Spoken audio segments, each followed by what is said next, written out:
I'm Dan Weiss. Great to have you with us. Well, for the first time since 2017, San Antonio FC will be a part of the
With a playoff berth clinched and the top spot in Group D secured, San Antonio FC is looking on to bigger and better things. OKC Energy FC is looking to keep their slim playoff hopes alive. It's USL Championship action on a Saturday night from Toyota Field here on Fox Sports Southwest. And a pleasant good evening, everyone. Welcome upstairs to the broadcast booth with the coach, Tim Hankinson. I'm Dan Weiss. Great to have you with us. Well, for the first time since 2017, San Antonio FC will be a part of the USL Championship playoffs, coach, after a 3-2 win the other night against Austin Bold FC.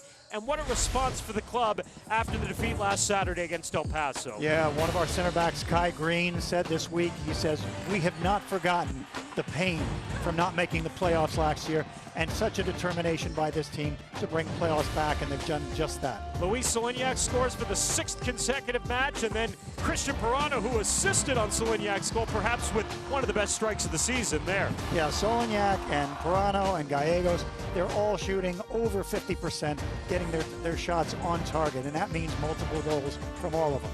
And the hometown kid, Jose Gallegos, gets the game winner in the 72nd minute as San Antonio FC hangs on for a 3-2 win over their Central Texas rival, Austin Bold FC, headed to the playoffs for the first time since 2017. But, Tim, they have bigger and better things on their mind, the top spot in the Western Conference first and foremost. Yeah, Coach Marcina has set a culture of take it day by day, and let's be determined not just to achieve this first goal. We have many goals to achieve, so a lot more fun to come. You see a 2-point lead over Reno, though Reno has a game in hand. And as we look at the overall USL point leaders, Pittsburgh won earlier today. They've got a 1-point lead over both San Antonio and Tampa Bay. It should be a fun race over the last couple of weeks of the regular season.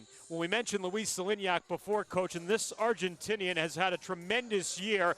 Not only has he scored in 6 consecutive matches, he has 2 of the 3 fastest goals in club history coming over the last couple of home matches here at Toyota Field. He's found a fountain of youth, a rebirth here, and his speed and work rate over the entire match. He's doing so many more things than just adding the attack, but when he goes forward, he's the most dangerous guy on the park. That goal 9 seconds into the match against RGV, tied for the fastest in USL Championship history. Well, it's a big night tonight here at Toyota Field. It is the regular season home finale. SAFC is assured one more match here at home, but they'd like to end the regular season portion of the schedule with a W against OKC. We'll have starting 11s and kick when we return on Fox Sports Southwest.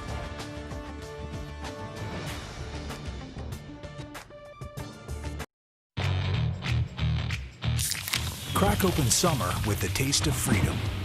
Budweiser's red, white, and blue camo cans. Available for a limited time only. In stores now. Ever wonder where the capital A in Chick-fil-A came from? It started with grade A, top quality chicken. But we believed everything, not just the food, should be grade A. A is for all the little things we do to bring you our best every day. To me, the A in Chick-fil-A is for above and beyond. I know that I need encouragement right now, and I know that our guests need encouragement. It's about making sure that they know that we care about them and that we're going above and beyond for them in all the details. Long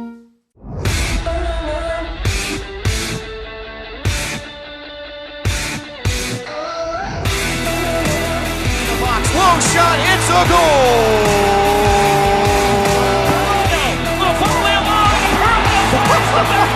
Maloney, the boots, and he gets it in low and left.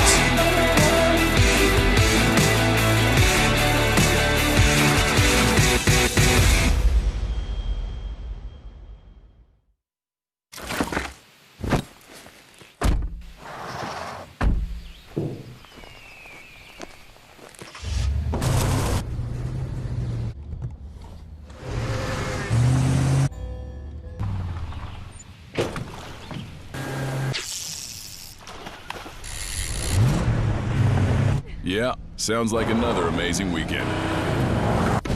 Brought to you by the Toyota Tundra and Tacoma. Toyota, let's go places.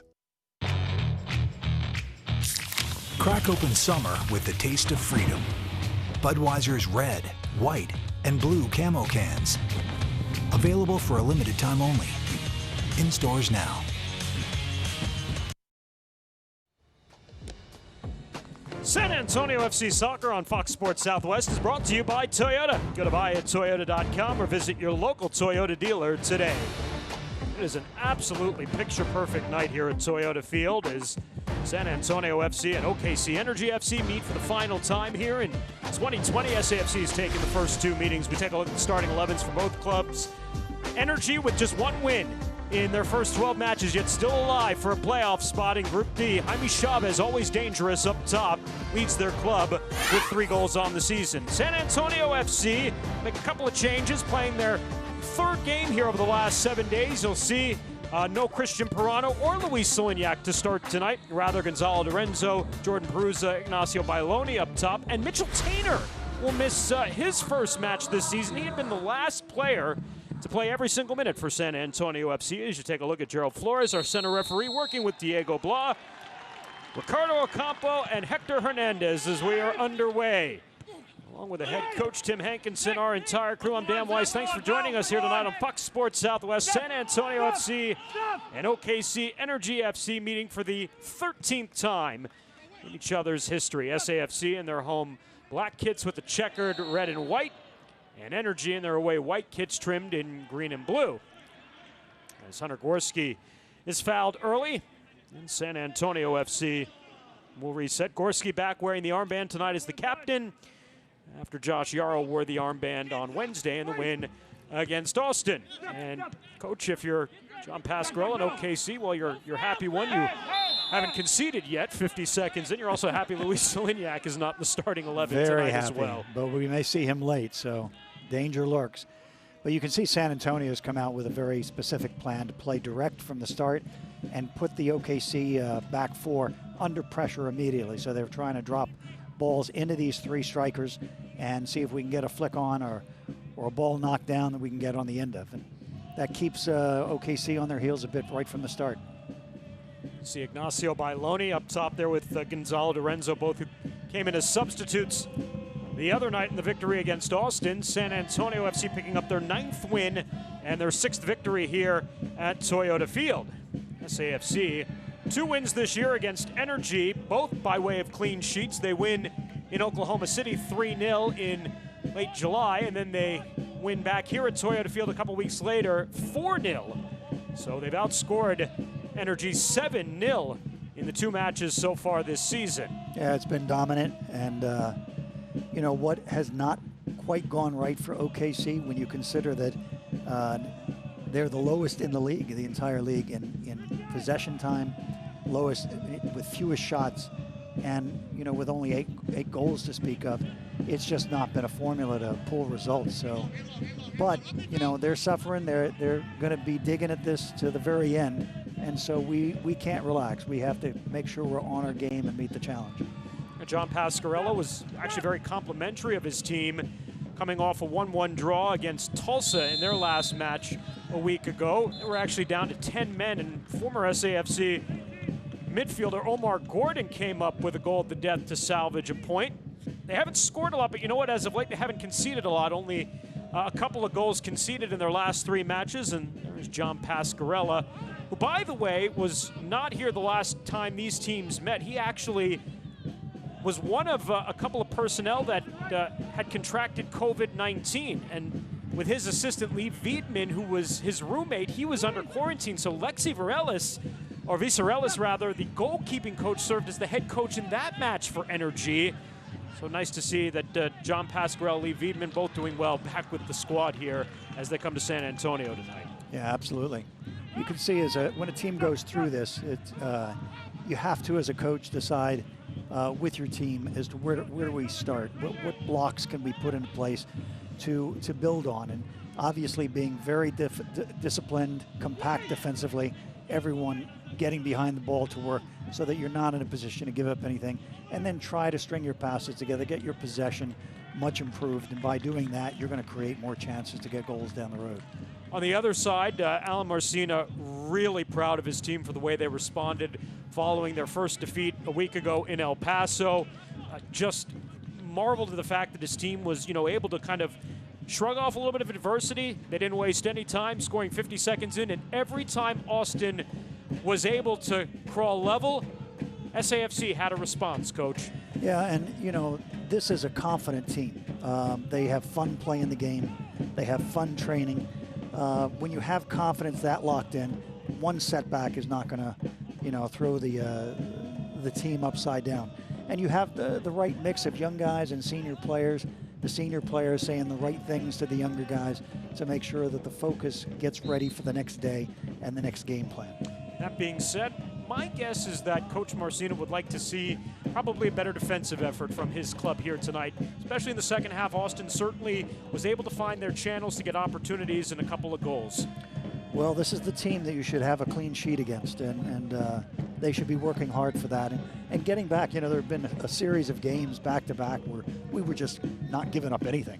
And as you get closer to the playoffs with so few games left, is you want to hit that defensive rhythm where you're going in saying, we're not giving up anything, we're getting our clearances done, we're blocking shots, we're making the tackles, we're winning the 50-50s, and that's going to carry you a long way. Connor Maloney will track this one down. 3 consecutive matches, Coach, in which SAFC has conceded 2 goals. And I know that, we might be nitpicking a little bit here when you're the top leader in the group. You've won the group. You've got 9 victories on the season. But when you get to the playoffs, you want to be playing your best soccer. There's no question about that. And, you have championship and those type of goals that a team always sets. But you also have more specific concept goals that you set for your team, like no goals against and pulling the shutout. And you're not going to win a championship if you're consistently giving up 2 goals a game. So it's time to tighten that up and be better defensively. It's that simple. Flag is up on Blake Smith, and the reset here for Energy FC. And certainly meaningful possession tonight, Coach. SAFC badly outpossessed in El Paso, and yet surprisingly badly outpossessed for much of the match against Austin Bold FC too. So trying to get back to where SAFC was really good at about 54% possession for much of the season. Again, a couple things that I'm sure Al Marcina is going to pay attention to here tonight as this match develops. Yeah, I think as we talk in the game about analytics and possession being one of those, and one of the questions you have to ask yourself, where are you getting possession? Are you just knocking around at the back without any pressure, or are you able to keep possession in the opposing half where it's much more challenging to do that? If you can do that with a higher percentage number, then you're well on your way. Aaron Basujevic will bring this ball down as he returns to Christian Ibiaga. Energy squad that had high hopes after bringing over 5 either players or staff from the Fresno Foxes who folded a year ago, including Vasiljevic and Jaime Chavez. In fact, they actually just added another player formerly of the Foxes, a defender, and Ramon Del Campo this week. So that was a club that had a lot of success last year. You'd think in bringing about a half dozen of that group over, it was only going to add to OKC's success moving forward to this season. Just hasn't worked out to this point. That being said, again, their playoff hopes still remain because of the fact that Tulsa and Austin haven't been able to take advantage of putting together victories over the last few weeks. Yeah, hope is hope, and you never know when you can get on a roll and get a rhythm going. The rhythm hasn't been there all season for them, but it could start tonight, and so we have to, you know, again, play very well, very hard to make sure we can put a team like this away. And Energy, to a certain extent, has destiny in their hands, as they will not only play San Antonio tonight, but also Austin and Tulsa, as well as RGV to close out the season. Well, we said from the very beginning that Dorenzo! That's wide of frame. Flag stayed down in that sequence. But the head-to-head competition, that's when it's like a 6-point reversal when you suddenly can pick up 3 against your direct competition in the standings. Dorenzo might have been in an offside position there, but the flag did stay down no matter. His delivery went wide of goal. Yeah, I'm glad to see him testing the defensive line, trying to sneak in there and get on the end of it. That's how you're going to get goals. Keeper CJ Cochran, who has started 11 of the 12 matches this year for Energy, as he sends this one upfield. Here's Gallegos. Beautiful effort to seal the winner in the playoff spot for SAFC the other night as he gets up the far left touchline. Smith, as he runs on Zachary Ellis-Hayden, whips a great ball into the box, and a foul on Perruzza as he drives into the back of Joe Amico there on the far side. That's great work by Smith and Gallegos. Gallegos with the footwork to freeze the defender, giving Smith a chance to get into position to hit that cross. It was a perfectly hit ball, but the defender did well to cut that out. He did a good job tracking and marking on that, despite the offside, or the foul rather. Second consecutive start for Jordan Perruzza, who makes his 3rd appearance this week for SAFC, going back to his debut last Saturday in El Paso. He was denied his first goal of the campaign because of the woodwork here, as well. Although we're a little bit past the 7-minute mark here, we've seen this now in USL play for the last couple of weeks. The teams coming together, united against racism, as they circle together at the center of the park.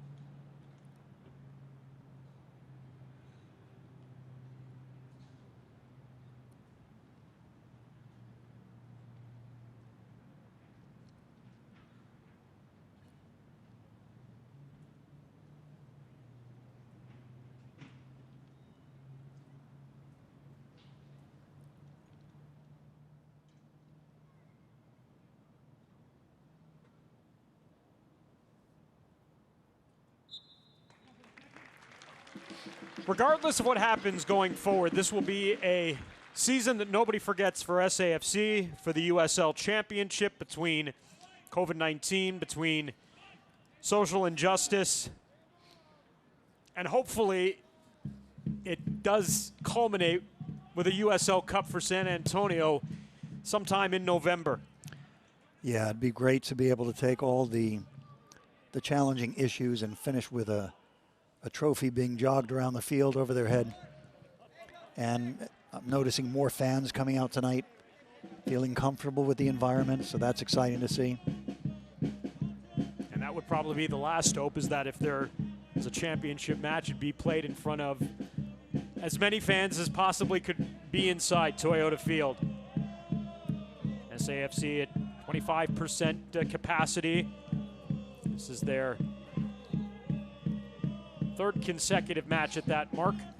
Max of 2,000 people. And to your point, this is probably the most fans that we've seen of the 3 matches in which fans have been allowed back into Toyota Field. You see all wearing masks, socially distanced, out throughout the park. You know, we've talked all along the challenges of coaching, of keeping everyone happy, but keeping a competitive environment where guys are coming out every day to fight for their jersey, to get the chance, to get the nod, to be in the game, to get the start. And it's great to see that, you know, here you've got a new player from Toronto, and you've got Bayoni and Dorenzo, you know, who didn't start the last game. And so the chance to rotate a little bit as we get into the final game against Austin, it becomes a little different. Then you're expected to use your final lineup that you expect to go into the playoffs with. And, you know, we've talked already about PC being on 7 cards, not in the lineup for a second game. And when do you pick up that 7th to make sure you don't jeopardize that first round of the playoffs? So a lot of juggling having to go on here. And by securing the group, which Marcina has also opted to giving some of his other players a chance to catch their breath with short rest. Tainer, as we mentioned, not he's in the 8 team, but not starting tonight for the first time this year. And so, I mean, he's been as big of an Iron Man as there's been on this club this year. So it's nice to give him at least some minutes off tonight. SAFC will have 2 matches remaining, both on the road here, as we see the foul from Christian Ibiaga on Gonzalo Dorenzo. But again, next Saturday at Tulsa, and then the following Sunday in Austin. That last game, which originally was a Friday night match, switched to Sunday now. So they'll have a little bit more of a normal schedule here to close things out. Well, getting a chance to rest your legs, you know, 3 games before the end of the season in the playoffs is just right, as long as you can get back in that lineup next week. And of course, for the players, you know, we make it sound very reasonable to not start a guy, and it's good for this and it's good for that. If you're the player, you know, you're biting your tongue, wanting to be out there. You don't want to sit out a game. But this is about management and managing legs and personalities, and that they seem to be doing well with that. Well, and that's at least the one thing that we've seen from SAFC, regardless of the personnel that they've rotated in here over the last few matches. I mean, it has not taken away from the level of play. They've been continually aggressive on the attack, aggressive in their third of the field. It has amounted to a plus 16 goal differential coming into tonight's match. 27 goals for, which is tied for 4th in the championship, and just 11 conceded, the 5th fewest. Zachary Ellis Hayden whips a ball in, swallowed up by Matt Cardoni, making his 8th consecutive start here tonight. Well, and we talk about competition at the end of the season for, you know, the juggling to get in that final lineup for the playoffs. But they've added 2 more players this week, and whether we see them tonight or not, as they kind of work back in, but that kind of depth is just going to set you up for success in the end at this point, because everyone's excited come playoff time. The 2 players added yesterday, in fact. One of them is very familiar, Ethan Bryant, the midfielder, who started actually as part of the SAFC Academy in their elite training program, moving up to playing and training with the first team. And he went off to Belgium in the middle part of last year and has now returned. And also Liam Doyle, center back, who began the year in Memphis, as Cordell Cato onside, plays the ball across and taken over there. And the low shot from Stevenson swallowed up there by Matt Cardoni. Well, I wanted to mention about Ethan. He was at a 2nd division club in Belgium, KSV Roeselare. And, you know, 2nd division is 2nd division, but understand FIFA rankings have Belgium #1 in the world. And even though that's the national team, that filters down throughout the strengthening of their 1st division and 2nd division. So very interested in seeing Ethan, who's such a fluid player, you know, adding almost stylistically very much like Prano and Gallegos, and all 3 of them, you know, similar ages and active guys and creative guys. The potential's really going to be fun to be a part of. Bryant, just 19, 2 goals in 16 matches over his career with SAFC. Last year, appearing in 6 matches with the club. And he's back again. Liam Doyle, the other addition, adding some depth on the back end as well, too. Remember, SAFC had released a couple of players about a month ago in Jesus Enriquez and Tabor Ataka Preston as well. So kind of finding the right mix as they move forward. And yesterday was the last day to finalize their USL roster heading forward into the postseason. So they made good moves. I mean, Liam has experience in Nashville and also Memphis. And as a center back, which fits our system with the 3 center backs playing at the same time, he's 6'4". I mean, he's a big guy. And I can see that translating into corner kicks, you know, on the offensive end. And so he's going to be fun to watch. Meanwhile, through the first quarter hour here, as we're rolling along, in fact, almost about to cross into the 19th minute, and it's rare to say not a ton of action here so far to this point. As Smith runs Zachary Ellis-Hayden off the ball. It'll be a goal kick here for Matt Cardone. Well, usually at this point, you know, we're talking about a couple of goals already in for SAFC, and a little more methodical start tonight for the group. Well, this is a good test from that regard. I mean, you have a very determined OKC playing very organized, working very hard defensively, and that means we're going to have to work hard to break them down. There's our captain, Rafael Garcia, in the midfield. Probably their best playmaker, leads the club in chances created with 18, and he's also 10th in the championship in total crosses at 59, so he'll do his work not only in the midfield, but in the final third as well up front. Yeah, they're not lacking for talent, for sure. I mean, Ibiaga, number 4, the center back, played under 17 national team for the U.S. Cato on the right wing has played for Trinidad and Tobago's national team and has over 120 games in Major League Soccer. So they have some quality players, and it's just a matter of finding that right rhythm together. So far, SAC's defense has done well, though. Cordell Cato works it away from Cal Montgomery into the box, and the chance blocked, and the rebound try just skitters wide there. The first good look at it, stepping forward up, was Brad Dunwell getting the initial crack at it, and then the rebound try was just left sitting there on the back post, but Energy unable to tuck it home. There's Cato again. Oh, how did that not go in? Dunwell's try blocked. Tucker Stevenson, the second-year player, formerly of the Sporting Kansas City Academy system, unable to knock it in. Sitting there on an early opportunity for Energy to get the opening goal here. On a night where they need all 3 points. Yeah, but one of the OKC players that you had mentioned before, Jaime Chavez, number 9, their center forward.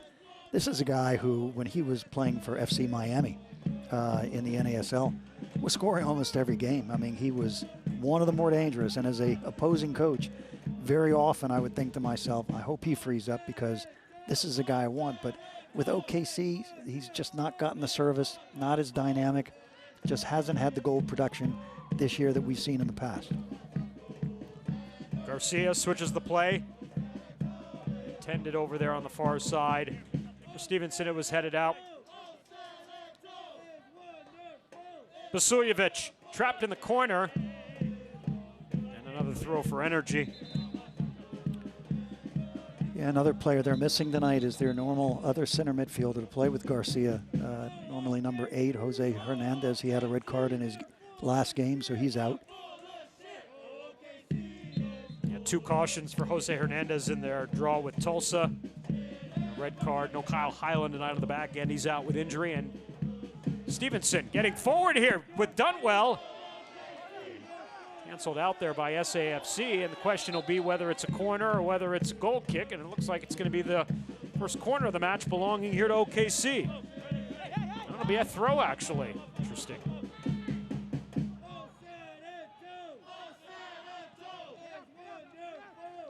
SAFC back on the ball. Gonzalo Lorenzo will get forward here, breaking loose of Garcia. Running forward with Ignacio Bailoni. Lorenzo ran into Brad Dunwell, dispossesses him of the ball. Cordell Cato and Vasiljevic forward. Yeah, we have to do a little bit better with that because it was a great way to get out of your own half. He makes a great run up the sideline. But sometimes you have to say, all right, I've done my job. I've gotten us out of our box. I'm in the other team's half, but I have no help. Everyone is still trying to transition from being in a defensive posture, trying to get upfield, and instead of trying to take more on, just cut it back. You've done your job. Wait for help to come, and let's get the possession and reset things. Gallegos. Gorski. Once again tonight playing in the number 6 role, the absence of PC. And a throw coming up for Energy. It's interesting, we talked about SAFC's dominance against OKC this year. And in fact, even go back to the last match that these clubs played last year on September 14th, a 3-1 win for SAFC. So they've outscored Energy 10-1 in the last 3 meetings. Prior to that, these clubs had played to a draw in 7 of the previous 9 matches, and of those 7 draws, 5 of them were 0-0 draws. So there wasn't a lot of offense between these clubs for a majority of the all-time series up until recently. Yeah, and it's funny is with both of the teams being so equal in that regard, suddenly a year comes along and there are some roster changes, and one team accelerates up the ladder, and the other one goes in the other direction. So Chavez top of the box. Pasuljevic gives it a go, and it's over frame. And a goal kick coming up here for Matt Cardoni. And it's interesting, too, as well, you've got not a ton of players from SAFC that are left from the squad that played Energy back in the 2017 Western Conference semifinals. But at the same token, not a lot for Energy either. Jonathan Brown, most notably in the midfield. Kyle Hyland, who we mentioned, is not in the 18 tonight. And CJ Cochran, the keeper, was the keeper of record in that match, who, in added extra time and penalties, sent Energy on into the Western Conference Finals, out-dueling Diego Restrepo that night. So really 2 entirely different squads if you go back 3 years ago when they waged that incredible battle over 120 minutes plus. Yeah, this is true in every sport, but it's about getting your roster right. Your player personnel people, which in most cases is the coaching staff with Tim Holt, the general manager, putting, the contracts together, selecting the right guys. And it's not just a matter of selecting a talented player. It's, is that player going to buy into our philosophy? Is that player going to fit with the type of players we already have? And I think San Antonio's gotten it right, and it's reflective in the results and winning the division.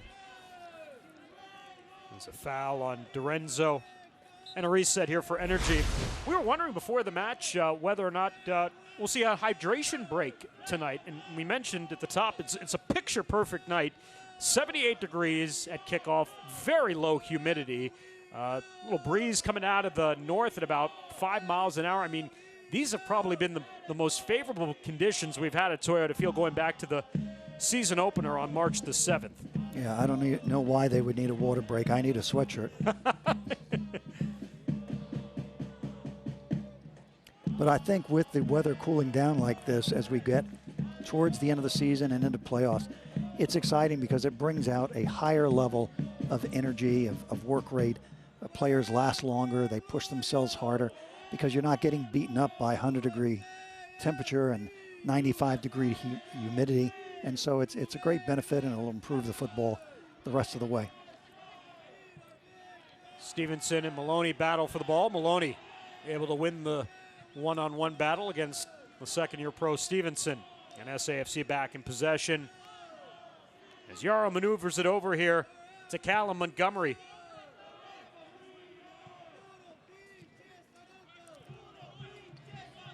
Smith. As Yarrow switches the play back over to Kai Green. Second consecutive start for Green here this week. Yeah, he's done very well. I think the other thing that this team has done so well with, and again, this is players buying in and understanding what is being asked of them in their roles, is when you play a 3-back system, when you look at the wide players that give you width in Smith and Maloney, these players have got to make decisions all the time. Do I drop alongside the group of 3 center backs, so we're almost playing a group of 5, or can I stay halfway, or can I stay a little bit higher? And when you commit into the attack from those positions, the work rate on the turnover to get back in a position, you have to have a big engine, and both these guys do. Lorenzo fouled in the midfield. And another set piece opportunity coming up here for SAFC. Ibiago the foul. As we approach a half hour in, SAFC has been about as dominant in the opening half hour this season as any club in the USL, outscoring the opposition 11-1 in the first 30 minutes. Now, most of the time we see PC or we see Perruzza taking these. Interesting to see Gallegos. We'll look for his placement. This is one of the things as we get into the playoffs you want to be great at, is your free kicks. And Gallegos turns that one wide of frame. A little heavy on the touch there. Looking for the runner coming off the top of the 18-yard box there.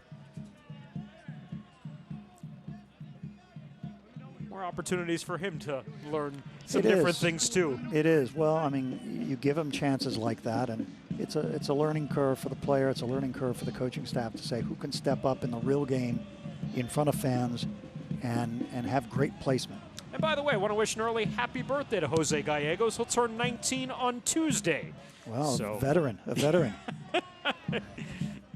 So happy birthday, Jose, and hopefully you get an early birthday present here tonight. Ibiaga with a turnover. Good tackle there coming back up. Nicolas Taravel. Yeah, he's the Frenchman, the French center back. Didn't see him in the first matchup between these clubs. But he leads them in clearances, so he's been an active player and made a contribution as a back as we look at statistics that complement that position. 54 clearances. He's tied for 7th in the championship. Mitchell Tainer's riding just behind him at 52 clearances for the season now. Iloni did well to not completely get up with that boot. Trying to maintain possession. Cordell Cato brings it down for Energy, and now it's Chavez with the ball. Switching the play, Vasiljevic. He's got Amico on the overlapping run there outside on the left flank. Stevenson trying to chip it back there for Joe Amico and didn't get all of it on the touch. The turnover is Gallegos with it back at center. Smith getting up the left flank. As he gets forward, will halt his run with Gallegos joining for support, and Gorski in the midfield. I feel like Gorski is improving in his ability to collect and turn and keep the possession and redirect the midfield with our passes each game that he's been in there. And that's important because PC has been our guy, and Harivo has also been an important role player in there. But if PC's not available, Harivo, then it's good that he's getting this kind of playing time to get his sharpness in that role. And it is possible that we'll get to a point in the playoffs perhaps that PC may not be available if he were to pick up that 8th yellow card that would serve a 1-game suspension. So again, we talked about it before about the strategy about what they do here with that over the last couple of matches, but at least you're hoping that Gorski, if it were to come to that, could fill that role playing in the number 6. No question. And, you know, they're... Perruzza, and a great save from Cochran there. Outstanding. As he brings up the right hand to punch that one away and set up the first corner of the match. It belongs to SAFC. Yeah, there are different ways you can play that center midfield. One defensive, which we've often done with PC and Gallegos being more attacking, or Harivo being more attacking and PC sitting. But sometimes you get into games where you have to play a double pivot, and having 2 defensive midfielders like Gorski and PC can be part of a plan in a given match as we get into the playoffs. Gallegos, the right-footed in-swinger here from the near stick. Towards that back post, Cochran able to punch it out. Maloney brings it down. Try to tuck it back over to Gallegos, instead intercepted. And the clearance upfield from Chavez. That'll earn OKC another throw. And that'll take us to, well, we will have a hydration break. No matter 78 degrees and no humidity. Get your water, boys. Listen, I'd rather have an espresso break. A little hot coffee to get the juices going. Let's take a look at the Group D table. As we mentioned, SAFC on Wednesday night clinching the group with their 3-2 victory over Austin Bold FC. In fact, 5 of the 8 teams in the Western Conference have already clinched a playoff spot. One of those remaining spots still up for grabs here will be the runner-up spot in Group D. Tulsa and Austin. Either club is playing tonight, by the way, so chance for Energy to close the deficit a little bit. And again, San Antonio FC is the winner of Group D. Will play the runner-up in Group C. And as we look at the Group C table, a big loss earlier today by New Mexico United. They were the designated home team playing in Colorado Springs. First time that they've been the designated home team, and they lost to Switchbacks 2-1 this afternoon. So they want to go back to being the road team the rest of the way. They're one back of El Paso, who plays later this evening at home against Real Monarchs SLC. Locomotive and New Mexico have each punched their ticket to the playoffs. The question of who will finish 1 and who will finish 2. And those two clubs will meet next Saturday night. Perhaps that could be the decider of who San Antonio FC will play in that opening round of the USL playoffs the following week after the completion of the regular season. Yeah, El Paso has kicked off against the Monarchs. I mean, it's 0-0 right now, but if they were to get 3 points, they may put themselves in the driver's seat in that first spot, which means we'd end up playing New Mexico. And you mentioned something about how New Mexico has not had home games this year, and therefore them having to come here really is nothing new for them. Yeah, that's kind of the interesting wild card in that, is that United has, because of COVID issues, not been allowed to play in Albuquerque at all this season. And so they've become accustomed to an unusual schedule in which they're getting on the bus every single weekend and traveling to play somewhere. But you know, I got to give credit to Troy Lesane, their head coach. They have done a magnificent job in preparing that club week in and week out to be in the position that they are, so that if they were the club that were to come to Toyota Field, I think they represent a very dangerous opponent for San Antonio FC in that opening round. Learning how to travel, adjusting your tactics for away matches. You get to the point where you're numb to anything phasing you when you're on the road. So they are in a good position to come in here and compete for that game.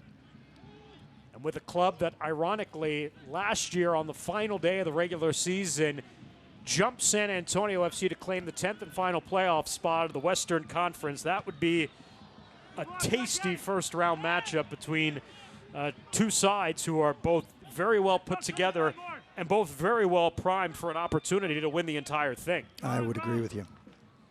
I had that experience many years ago. I mean, now it's called Generation Adidas in Major League Soccer, but when I first started with Major League, it was called Project 40, and you had players like Tim Howard, Josh Wolf, many of the guys that went on to play in the World Cup, but at that time they were all only 18, 19 years old, and we competed in the A-League, which was the Division II Pro, but we had no home venue, we had no home stadium, so we went that route as every single game was a road game. But it taught them. I mean, it toughened them.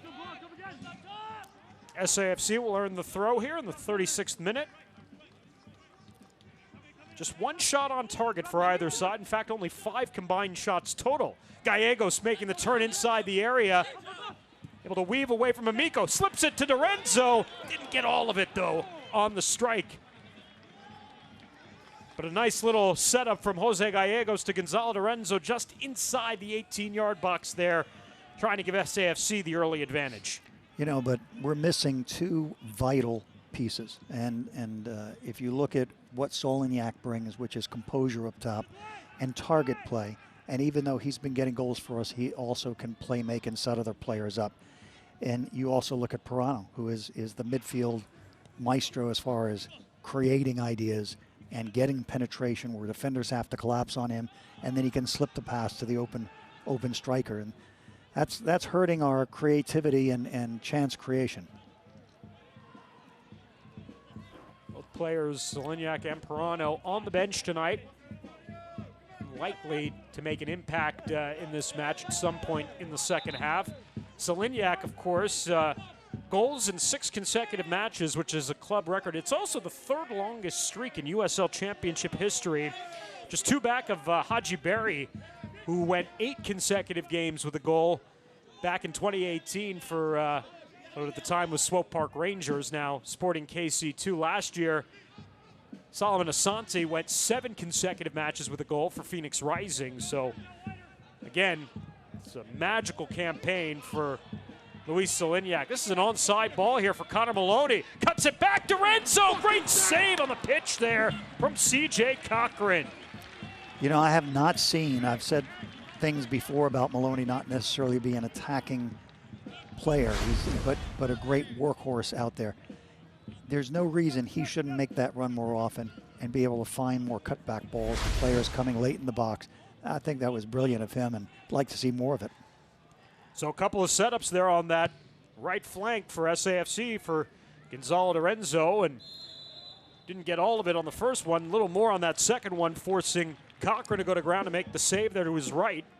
And a little bit more of an attack for SAFC here over the last few minutes, trying to open the scoring, which they have done in 10 of their 13 matches to this point.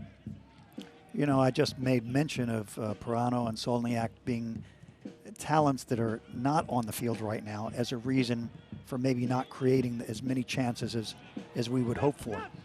But I think also in observation, I look at Perruzza and Bailone and Lorenzo, and to me, watching them, they're very similar to each other. And sometimes similarity doesn't create as many problems for a defense because it becomes very readable. You're not getting different looks from different talents. Cornel Cato held up on his run and the delivery by Jaime Chavez. And even though it's 0-0 here as we come late in the first half, starting to see a little bit of SAFC starting to take over the match here, which you would kind of expect as you look at the records of the form for both these clubs coming into play tonight.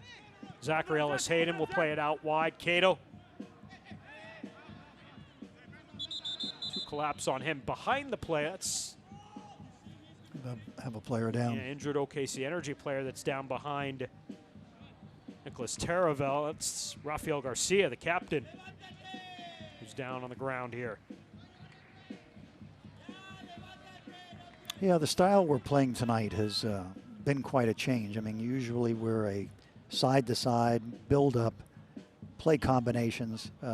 Once we get around the box, look to attack in pairs to create chances. Tonight, we seem to have come out and with 3 big, strong forwards, basically playing in a 3-man line across the top against OKC's back 4. Too often, which has just not been normal for us, we play a very direct ball, hoping to get the flick on, hoping to get the knockdown.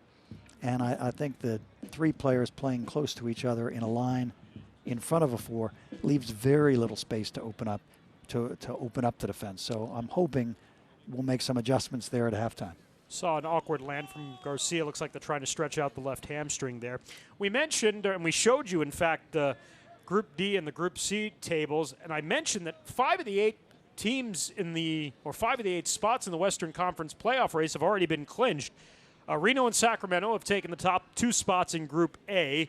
El Paso and New Mexico, you saw they've taken the top 2 spots in Group C. SAFC, of course, in as well. It is only Group B that has yet to see any club punch their playoff ticket. That could happen tonight as Phoenix is home against San Diego, but you've got Phoenix at 26 atop the group, followed by LA and Orange County, 21 apiece, and San Diego Loyal, the expansion club at 19, still sitting in a good spot there, 4th in the table. That's the most competitive group as we come down the final 3 Saturdays of the regular season. That's going to come down to a final game of the season, I bet. It's too tight. And, you know, usually Phoenix has been the dominant, run away with it early team. It's been quite different this year. Still top of the group, but not quite top of the overall picture there. Taravel will drive it out, and I think that's probably the hardest read to get on teams right now as they move into the postseason, is that in a normal year you would see everybody from your conference twice, and San Antonio, out of at least the teams that are playoff bound, they've only seen El Paso. So they don't really have an idea necessarily about how they stack up against some of these other teams as they start to plan forward for the postseason. You could argue that just by looking at their group, the group has not been very strong. And the question is how that will play as they move into the postseason is to be determined, I guess. Well, there's no question that when you start talking in the Midwest and East, and you start talking about teams like Louisville and Indy 11, St. Louis, these are top sides. And you know, Orange County out in LA and Reno, and I mean the two teams, Sacramento and you know, made the playoffs. They've qualified out there. My old assistant, Colin Falvey, is the assistant coach at Sacramento. They've had a great first season. And this is a club that's moving into major leagues. So very professional, very solid groups. And when you've not had the chance to test yourself against them, then it makes a very difficult match. That's still a few weeks away, at least, in terms of who SAFC will play. And if they're at least fortunate to see El Paso in the first round, at least it's a side that they've seen and can prepare against for a little bit more adequately. Other than that, it'll be up to some very good scouting and some video work. Right, and if you end up matched up against New Mexico, at least the video work, you can look at games against El Paso that they played to get some comparison how they match up against each other to help you with your ideas. Dorenzo looking to break out of the pack here. It's Perruzza running forward. Nibiaga first to the ball. And shrug off Perruzza, just gets a little bit of piece of it. Nice job by Taravel. And Zachary Ellis-Hayden. Good effort from Dorenzo to slide tackle that ball on the delivery from Ellis-Hayden out of play. To throw for OKC here as we come up on the end of our opening 45 minutes tonight.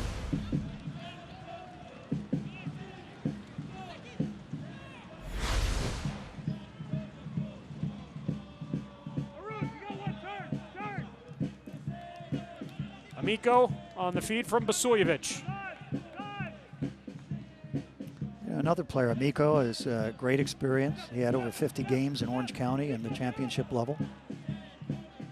I think some of their lack of possession is just a lack of patience. Good cutback by Perruzza in the box, and Perruzza knocks one off the woodwork in the back of the net, and SAFC late in the first half is up one on Jordan Perruzza's first with the club.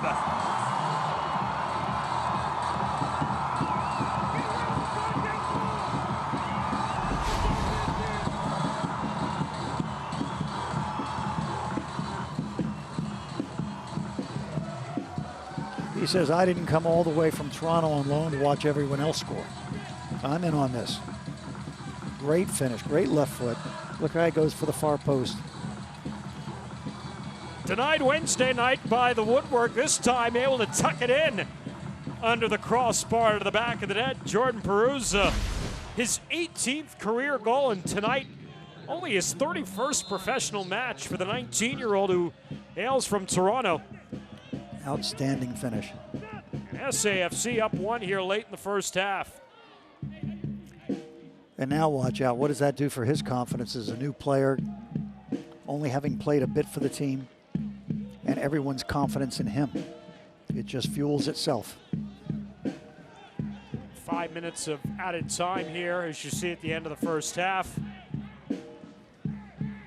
It's a night more where SAFC kind of let the game come to them rather than the aggressor straight out of the opening whistles tonight, but they certainly built their attack a little bit with more of an unfamiliar rotation up top in terms of the players that were inserted to start tonight's game, and does pay off here with Jordan Perruzza getting his first in his third match with the club. Perruzza, who has a tough situation because had been playing with TFC2 as part of League One, but because of COVID issues and the border situation where the Canadian border is closed to the United States, there's Dorenzo just getting on the end of that ball that just floated over the top of the defense down to him, and he sends it wide and out. But because of, going back to Perruzza, because of the border issues, TFC2 withdrew themselves from League One here, as you see that ball that just landed with Dorenzo sneaking in. Yeah, you look at the defense freezing for OKC. They're a little bit in shock, having given that one. Nobody addressed it. No one went after the danger. And so that to me means we're going to see some more goals tonight. Yeah, you know, a major league team is very self-serving. They're going to work to develop their young players, even if it's in someone else's uniform, and retain them after they've gained more experience. So Toronto's smart in saying, don't just sit here and train. Let's get you a team and get games in and keep developing. Paying off here tonight for SAFC. Jordan Perruzza has the home side up 1 here late in the first half as we're into added time. I'll tell you the other thing, last few games, we don't score bad goals. I mean, we have hammered the upper corners, and it's just been brilliant to watch. 16th goal in the opening half for SAFC this year, as they've outscored the opposition 16-5 in the first half. That is their 28th goal of the campaign.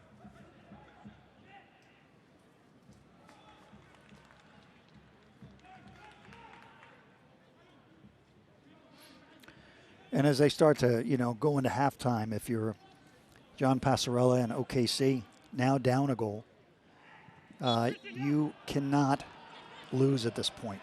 And so the reshaping of your system, maybe to go to a back 3 and 3 up top, I mean, you're going to have to make some decisions to give yourself a chance to get San Antonio on their heels and try and get the equalizer and then, go after the win from there. So I think we'll see a very exciting second half. Ibiaga able to maneuver around Perruzza, delivers upfield. Cato curls back against Bailoni, and Perruzza able to come back, win the ball momentarily before it rides out. It'll be a throw for San Antonio.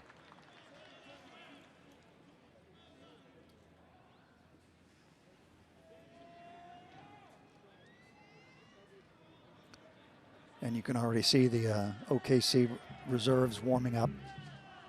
A loss tonight for OKC. It doesn't officially eliminate Energy, but it puts them on the brink, as their tragic number would be 1.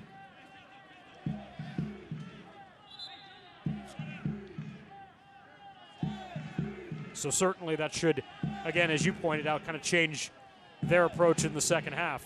Yeah, I think you have to. I mean, they've only really gone at our goal 1 or 2 times. There were serious opportunities, and you have to create more than that. You have to create turnovers in San Antonio's half so that you can quickly turn those into scoring chances. Sitting back and over-defending, and your possession is not good enough to sit back. I mean, if you're a team that only keeps the ball for 3 or 4 passes, you can't start your possession at your own 18. You won't see the other end of the field. Halftime is upon us at Toyota Field. Late goal from Jordan Perruzza right at the 45th minute gives San Antonio FC the 1-0 lead after one half of football here. We'll take a look at, once again, the scoreboard tonight in the USL Championship in the Western Conference. I'll update the playoff races and much, much more coming up from our halftime here tonight. San Antonio FC already has the Group D title locked up, but they're looking for more. They got a goal in the first half from Jordan Perruzza and lead OKC 1-0 after 1.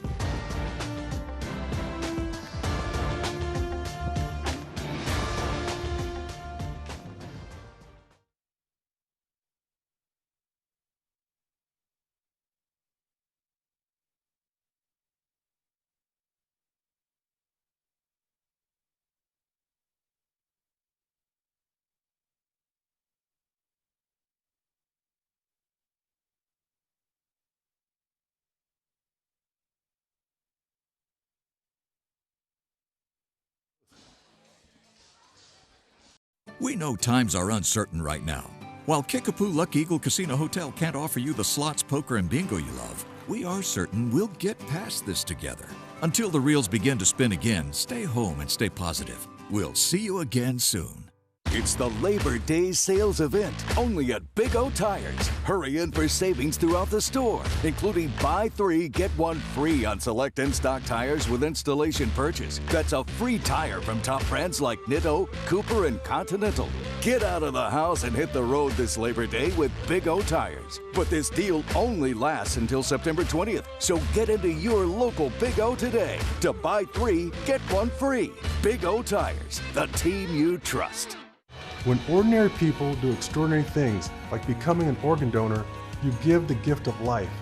Without my brother donating his kidney and the world-class surgeons at Methodist Hospital Specialty and Transplant, I'm not sure I'd be alive today. If you never have to donate an organ, you're lucky. But if you get to, you're lucky. You can become an organ donor too by registering at sahealth.com/organ donor. Giving back has always been a part of who H-E-B is, especially this summer when so many Texans are in need. That's why now through September 22nd, H-E-B will donate to Feeding Texas every time you buy your favorite H-E-B brand products. From quick snacks to abundant spreads, favorites for the family and the fur babies, plus essentials for the home and the great outdoors, all made with the high quality you expect from H-E-B. So remember, now through the end of summer, every time you buy products made for the love of Texas, we all continue to help Texans in need. We know times are uncertain right now. While Kickapoo Luck Eagle Casino Hotel can't offer you the slots, poker, and bingo you love, we are certain we'll get past this together. Until the reels begin to spin again, stay home and stay positive. We'll see you again soon. Oakland. The town. A world-class city where it's not just about where you're going, but it's also where you come from. See, here, there's always room at the top. Where sky's the limit, but roots help keep you grounded. And this is town business. If you know, you know. Some might say it's rough around the edges, but we all know that the flavors are in the margins. It's a family affair out here. It's all eyes on we. Hold it down for the people holding you up. These things matter to us. It is Let's Go Oakland over and over and over again, where East Oakland and West Oakland meet. Show the town love, and the town will love you back. Oakland, forever.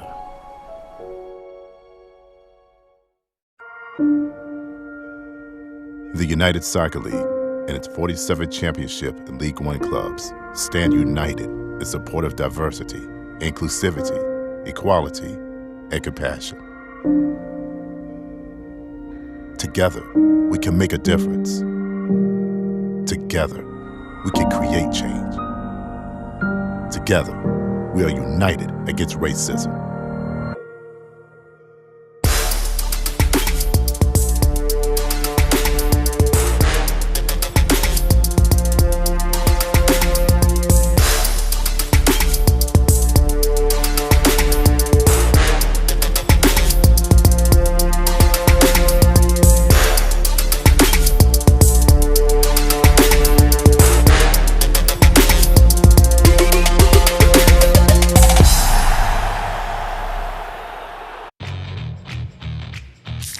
Crack open summer with the taste of freedom. Budweiser's red, white, and blue camo cans. Available for a limited time only. In stores now. So, what does a basketball coach know about the complex and overwhelming HR issues small businesses face every day? Nothing. But these guys do. SWBC PEO knows that running a small business isn't easy. Their team of experts can handle your benefits, payroll, workers' comp, and just about anything HR related. Partner with SWBC PEO so you can get back to doing what you love, running your business. SWBC PEO, payroll, HR, benefits, and workers' comp. Hi, sports fans. I'm Jeff Davis. To be a successful athlete, you need to have a great strategy. And just like your favorite competitor, at Davis Law Firm, we play to win. Working remotely during this national emergency, we settled a wrongful death case for $6 million for the family of a father killed by a company van. That means call the Fours because the Fours are with you. So if you've been in a car truck wreck, call me at 444-4444. That's 444-4444. We'll come to you during this broadcast. That's right, there's only one number to remember, and that's 4. more. Do you know what optimism can do? Whatever it wants. We've seen it unlock resilience that makes the impossible inevitable, inspire generosity to put families back on their feet, and give Davids courage to throw rocks at Goliaths. At Frost, we believe optimism can change lives emotionally, physically, and financially. And with your help, we're going to prove it.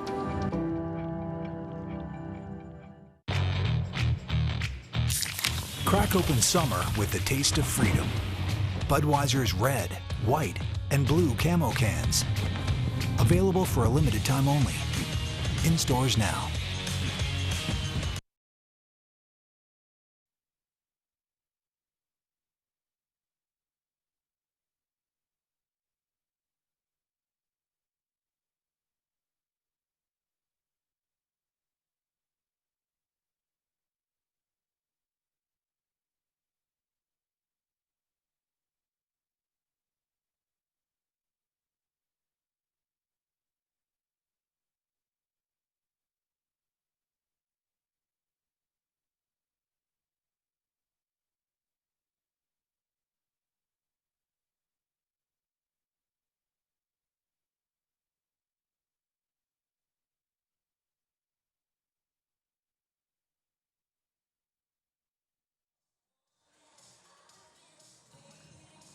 San Antonio FC continuing their run for the best overall point total, not only in the Western Conference, but in the USL. Up 1 over OKC Energy FC here at the half. With Tim, I'm Dan. Thanks for joining us. A little bit of a different approach tonight for SAFC coming out of the gate, Tim, but familiar result at least after 45 minutes. It took more than 10 seconds to get a goal. Yeah, that's for sure. But the use of three very similar strikers playing against their back four, it finally broke them down and created the chances we need to get that goal. That was a foreshadowing shot there from Jordan Perruzza early on that CJ Cochran made the save on. A couple of late chances in a build-up here for SAFC towards the end of the half. Not much action from Matt Cardone. And you mentioned it, Coach, as of late, these haven't been cheap goals for SAFC. They're all great goals. I mean, look at his composure. He beats the player, sets up the far post, and has the composure and technical ability to find the upper corner. Just brilliant.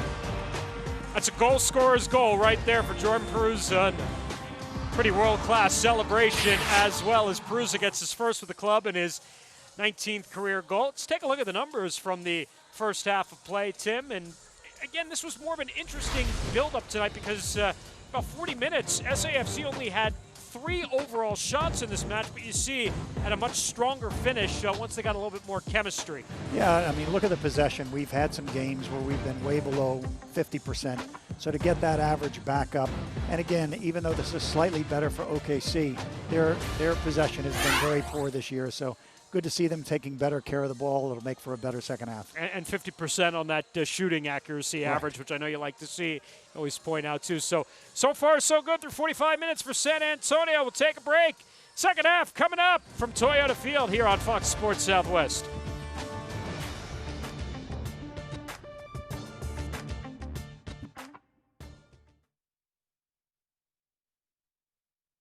Ever wonder where the capital A in Chick-fil-A came from? It started with grade A, top quality chicken. But we believed everything, not just the food, should be grade A. A is for all the little things we do to bring you our best every day. To me, the A in Chick-fil-A is for above and beyond. I know that I need encouragement right now, and I know that our guests need encouragement. It's about making sure that they know that we care about them and that we're going above and beyond for them in all the details.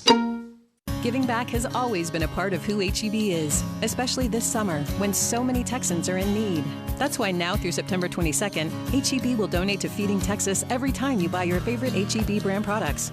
From quick snacks to abundant spreads, favorites for the family and the fur babies, plus essentials for the home and the great outdoors, all made with the high quality you expect from H-E-B.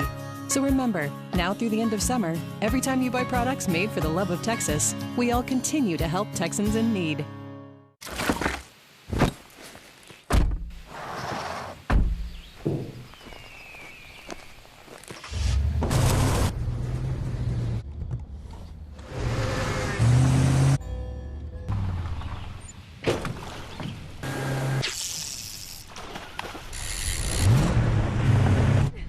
sounds like another amazing weekend. Brought to you by the Toyota Tundra and Tacoma. Toyota, let's go places.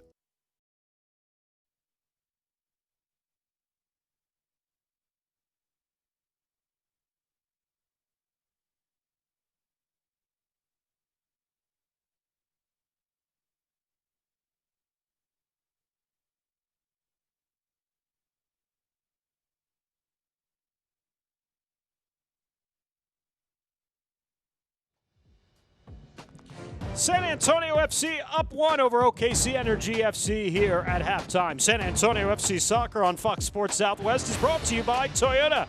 Go to buyatoyota.com or visit your local Toyota dealer today. Second half coming up on the other side. Tim rejoins me next on Fox Sports Southwest.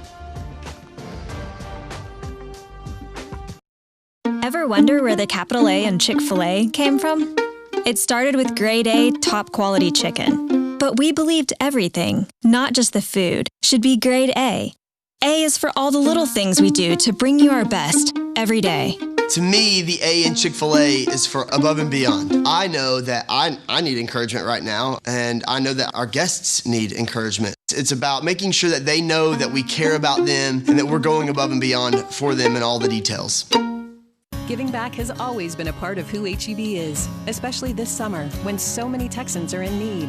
That's why now through September 22nd, HEB will donate to Feeding Texas every time you buy your favorite HEB brand products. From quick snacks to abundant spreads, favorites for the family and the fur babies, plus essentials for the home and the great outdoors, all made with the high quality you expect from HEB.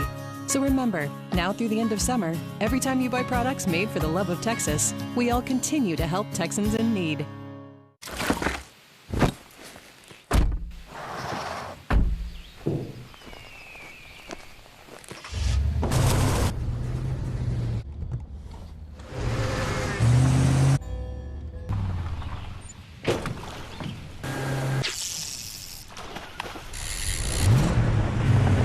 Yeah, sounds like another amazing weekend.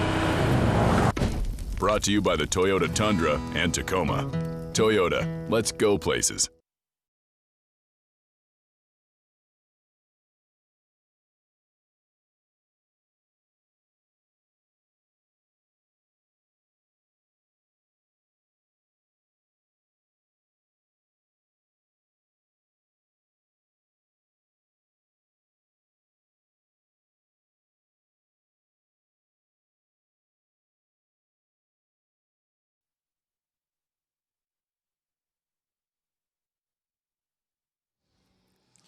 Start of the second half from Toyota Field. San Antonio FC up 1 over OKC Energy FC thanks to Jordan Perruzza's first goal since joining SAFC last week. San Antonio FC 2 matches remaining after tonight. Both will be on the road.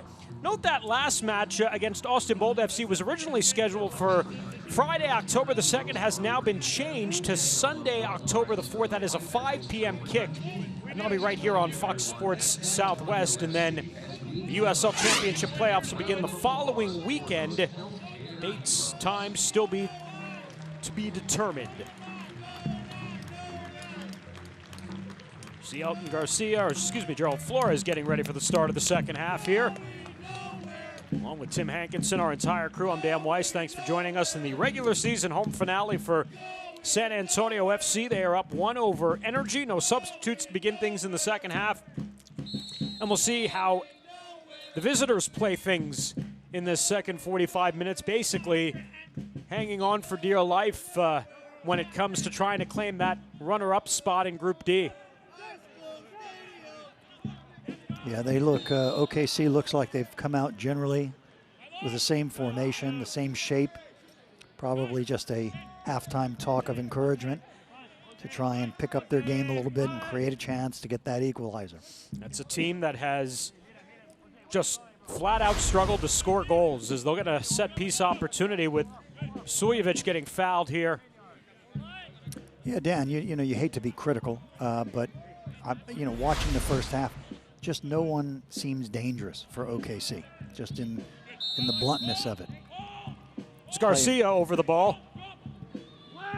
As he whips this one in, that's headed and just kept out by Cardone with a outstretched left hand there as they finally got a good chance on a set piece they service there from Garcia.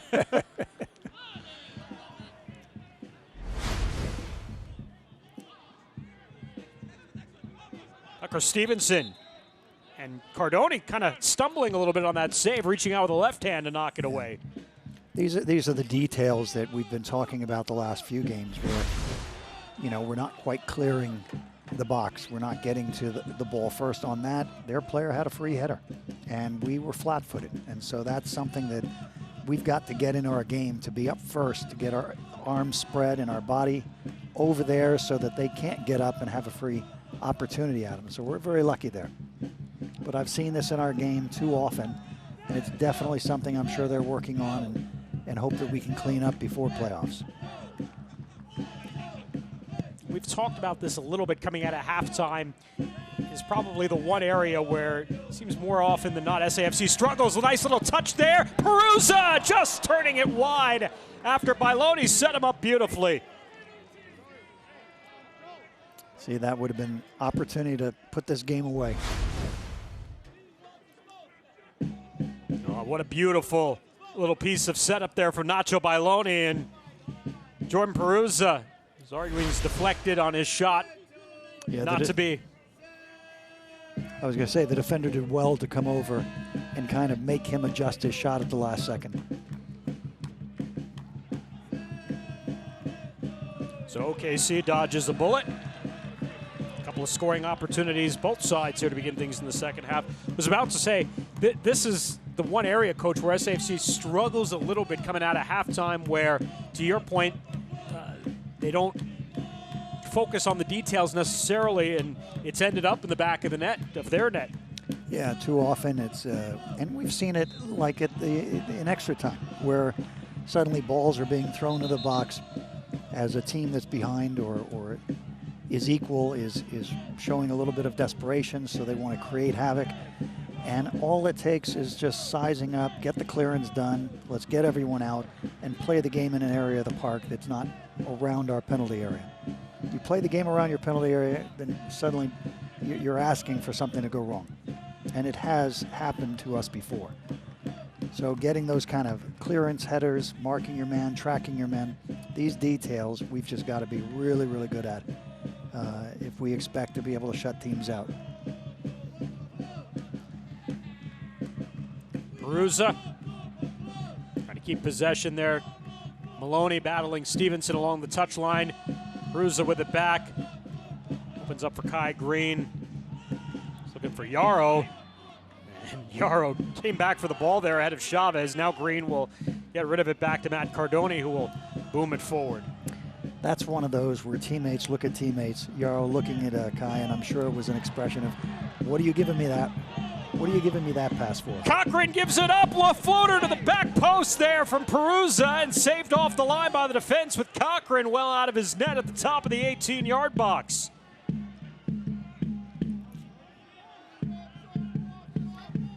Adventures for both keepers here. Well, you know, this game... Perruzza turns one wide with a header. This game has started to turn into the game of the keepers. You know, I mean, we've seen numerous outstanding saves in the first half, and we're seeing it right out of the box in the second half here. Jordan Perruzza right now the man of the match at this point for San Antonio FC. He's had all of the glorious opportunities and the lone goal to this point. Well, you see that striker instinct in him. A striker knows where to be at the right moment, and he is certainly putting himself in that position.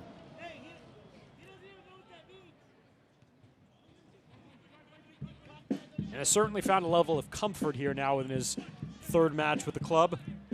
And what Alan Marcina expects out of him, not to mention the role he plays on the field with the players surrounding him too. Hard to do when you join a club with only 6 matches remaining in the regular season. Yeah, I mean, you haven't had a preseason with the team. You don't know players' details as far as how they like to play, where they like to receive a ball, how to utilize their strengths. And so he's got his learning curve has got to be quick here to really maximize his time and benefit the team.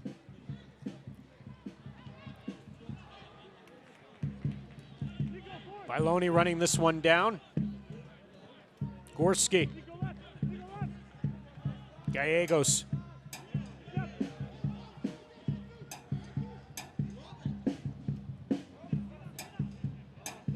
And that one is awry. Blake Smith on the far side. And I guess what's interesting is, you know, Alan Marcina is going to have decisions going forward in preparation for the postseason. If Zachary Harivo isn't healthy, if they have issues with PC in the midfield here, as SAFC again on the attack. Dorenzo chips it across. Gallegos getting on the end of it here at the corner of the box. Now cutting it back and whips it across, lands to Perruzza, and Perruzza puts it in for his second in a brace, and San Antonio FC is up 2. Welcome to San Antonio. Another great left-footed drive. No hesitation on that one, you just hammered it. In the 52nd minute, set up by the San Antonio native Jose Gallegos. Perruzza makes no mistake about that one, sending CJ Cochran the other way, and SAFC up 2 goals here early in the second half. Yeah, and you can see as Gallegos makes the run down into the side of the box, is that Perruzza was dropping back, looking for that cutback ball, and when it came off the defender, it just sat right in front of him. Perfect setup to hit that ball smack on. 19th career goal now for Perruzza in 31 matches. What I was about to say was, if you're in a situation where, because we looked at a few matches ago where we thought SAFC's best formation was when you have PC and Harivo in the midfield, and Gallegos, Solignac, and Perrano up top. But if you're in a situation where one of those midfielders may not be available and you may have to slide a Gallegos back there, then you're going to look for another guy up top. It might be Perruzza the way he's been playing here right now. Yeah. Yeah, and he's a different type of player. He's a power player. He's quick, very confident. I mean, like I said, how quickly you release a shot often dictates how good a quality a striker is going to be. And you can see his lack of hesitancy. He picks his corner out so quick and releases that shot. A defender doesn't get a chance to get in on him to make the block. Well, we're seeing a lot of different lineups for sure, as you're pointing out, Dan. But I'll tell you, I love it when Perrano and Gallegos are out there with PC. And I think that if you go, again, statistically and look at when our possession time was above 50%, it was with those three out there controlling the game. And in a season that hasn't featured a lot of matches, that has been their most consistent, their most dangerous lineup. As Ibiaga will move it away off to the far side, picked off by Blake Smith. Crossover in Dorenzo's area, volleys it down, and a foul on Bailoni inside the area. But yeah, you look at Gallegos out of the left, Perrano kind of in that number 10 spot, Solignac out of the right side, and then PC and Harivo as your two guys in the midfield. That's where really it seems like SAFC's been their most dangerous this year. Yeah, the question is whether they've got that personnel available for them in a few weeks when they go to the postseason. It's availability, and it's also scouting your opponent. Is if there are two attacking central midfielders, then a person like Harivo or Gorski with PC, you may need to play two honest, hardworking guys to contain that.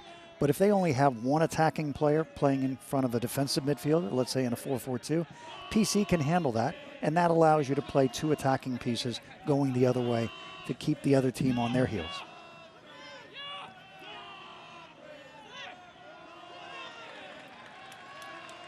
Cordell Cato stripped of the ball. Here comes San Antonio Gallegos, the turn. Gorski gets rid of it. Perruzza settles. Blake Smith back to Perruzza. Nice touch by Loney. She ran by him and steered out of play by Taravel to throw for San Antonio. I think the other thing is that even though Dorenzo and Bailoni and Perruzza are all showing that they can get a goal, is if they weren't on the park and you went with Gallegos and Perrano, these are still goal scorers for us. And so we're not losing anything by having two young attacking players with their mobility and dynamics for another team to have to worry about. Blake Smith gives it a goal wide from that left side. I mean, Dan, if I'm a number 6 playing in the defensive midfield against San Antonio, I don't want to be chasing these guys. They're much too active to keep up with consistently. A lot of options, a lot of depth for Alan Marcina going forward. Just more pieces that they've added with Perruzza and now Ethan Bryant, who is very familiar in playing either in that number 6 or that number 8 role. And I don't want to say the addition of Bryant is maybe foreshadowing of what's potentially available to them going forward, but I think at the very least you want to have all your I's dotted and all your T's crossed as you prepare your club. I mean, they've got a little bit of wiggle room in maybe the next game if they're cleared to play. But I would really like to see in a line of 3 underneath Solniak a chance for Bryant, Gallegos, and Perrano to play. That their activeness, their creativeness is so dynamic that I think it would be very difficult for teams to contain that. Dorenzo, Perruzza! Perruzza himself has 5 total shots tonight, 2 of which have found the back of the net already. Yeah, he's trying to put 3 in his basket. Be ambitious. This is the time. And again, these are the kind of mistakes that lose you games. OKC, no one picking them up. You had 3-4 OKC players in position to pick them up, but no one's reacting to it. No one's stopping the danger from continuing towards your goal.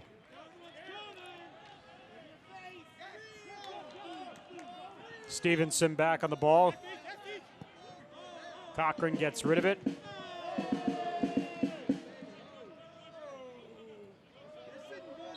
And a foul here on Gorski. The reset for OKC. Looks like coming up for OKC is one of my former Jamaican players from Montego Bay United, and Indy 11, who's a former San Antonio player. Omar Gordon, who had the goal late in the match to salvage a point against OKC, or Tulsa rather, last Saturday night. And the other substitution will be the newcomer, Ramon Del Campo, just signed with the club this week. He'll take out Joe Amico here. Both substitutes coming on to the 59th minute. Stevenson was Cordell Cato was the other substitute who came off. And it looks like they're playing with a back 3 now, OKC. Trying to add that extra attacking piece, extra midfielder to win the ball back quicker. A little bit of risk, but you've got to do it at this point.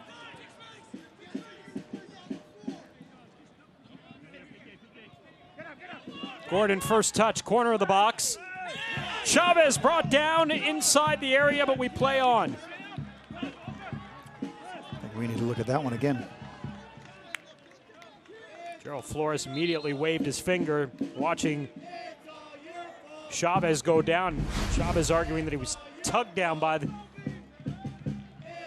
defender, Callum, or Connor Maloney, rather, inside the box. Yeah, maybe not a tag, maybe a little bit of body contact, but I think Chavez also doing a little selling to the referee to try and draw the penalty.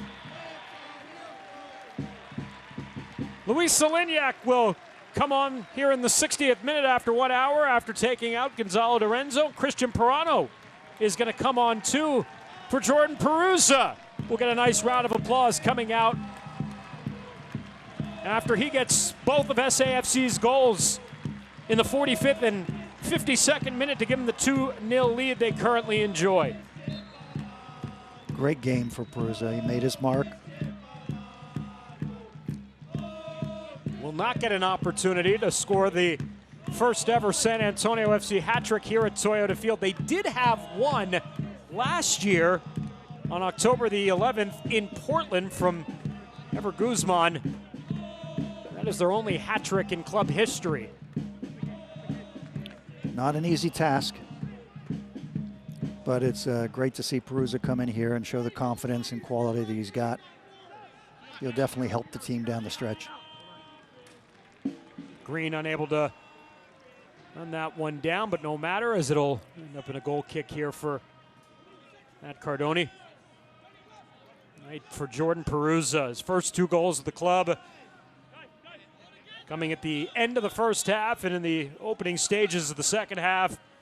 And SAFC now out shooting OKC 13-5. And I don't want to say it was a sleepy start tonight for SAFC, but they went the first 40 minutes of this match with only 3 total shots in the game. Right. I mean, I think, Coach Marcinez experimenting a little bit. I felt like the way they played 3 very athletic, strong strikers across the top against OKC's back 4 was almost like a shift from a finesse possession type of lineup to more of a power lineup. And you could see the kind of service they were giving, the direct balls over the top, and letting these 3 work hard to push at the defense. As it turns out, they broke them down. So it's good to know you can play that way. Gordon shakes free from Kai Green. Good run. Sends it into the box, defended out. From Callum Montgomery and off of Connor Maloney. It'll be a throw here for Energy.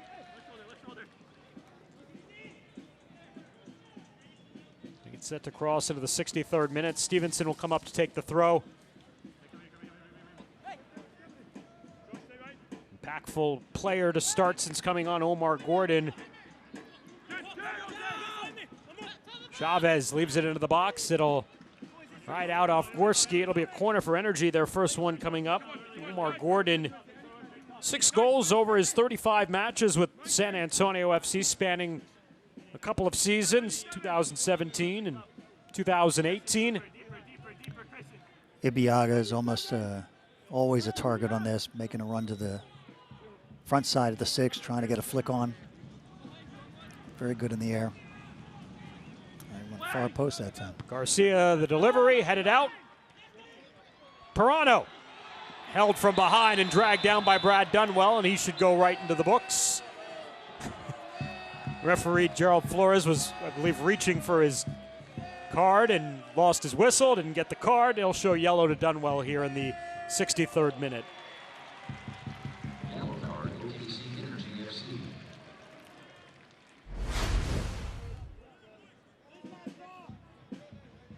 Trying to stop Christian Perruzza is no easy feat. You pretty much have to do exactly what Brad Dunwell did there. Yeah, and a lot of teams do, being the most foul player on the team. So everyone knows him and how dangerous he is once he faces forward and starts getting that ball out in front of him.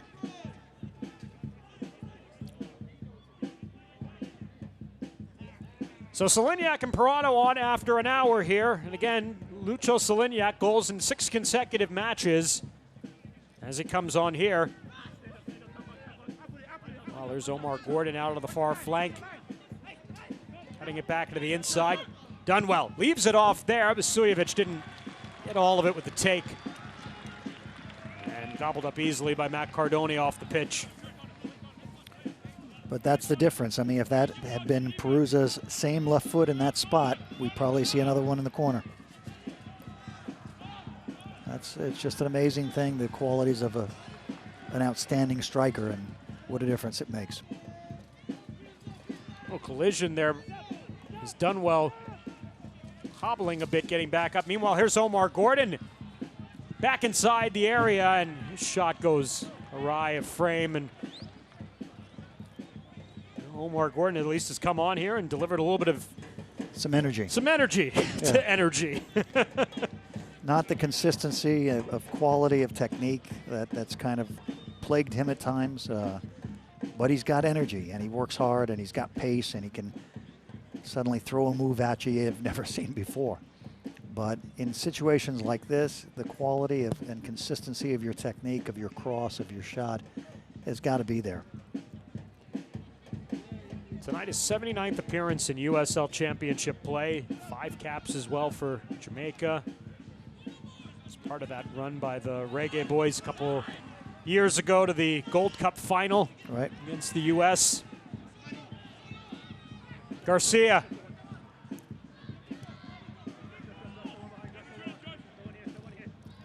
Taravel. Energy's got to be thinking forward, forward, forward here is Stevenson. Switching the play across to Gordon. Now find your marks. This is where we talked about at the beginning of the game, refining that clean sheet mentality. Don't give up anything. And in these last 20 minutes, it's a crucial time that we've seen ourselves give up goals, sloppy goals before. Foul on San Antonio and Jose Gallegos, or Hunter Gorski rather, over there on Garcia. Will set up a set piece opportunity for Energy. I mean, the team really needs this kind of complete performance at both ends tonight. Only a couple of games left, and this is the time. Show you're playoff ready. So Rafael Garcia once again over the ball here. Good set piece opportunity that was delivered, and a free header the last time for Tucker Stevenson. This one cleared out of danger's way by Kai Green. And that's a clearance. That's what we've been talking about. Get a solid knock on the ball and up and away, and then get out and play the game in the middle of the field. Falls to Chavez. And a foul on Chavez, and a yellow on Chavez in the 67th minute. Yeah, even though he was digging after re-winning the ball, the cleats came up a bit. It's definitely a yellow right there.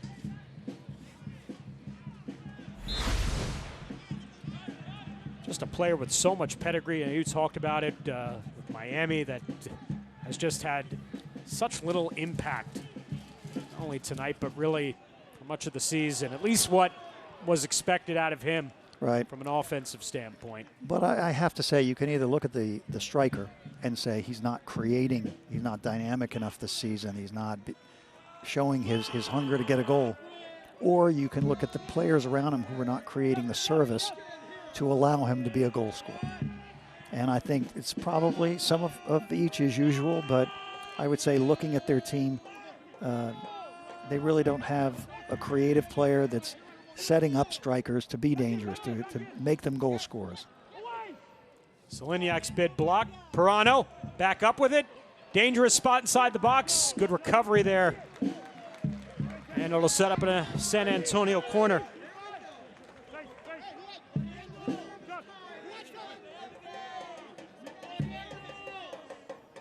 And when you're Energy and you're a club that's only scored 8 goals, a 2-goal hole probably feels like 10.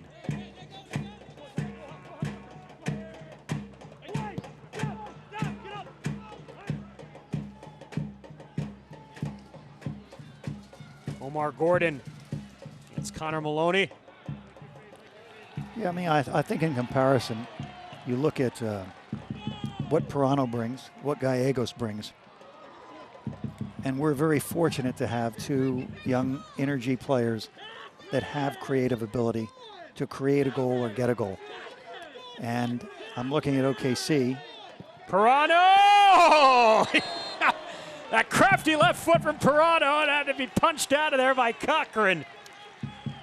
Yeah, and I'm looking at OKC, and I really don't sense they have a player that can create like our guys can. And then you add Ethan Bryant, and now you've got 3 young players who are all dynamic and create. So I think someone like Chavez, you know, he's got goal-scoring qualities, but maybe just hasn't had the service this year.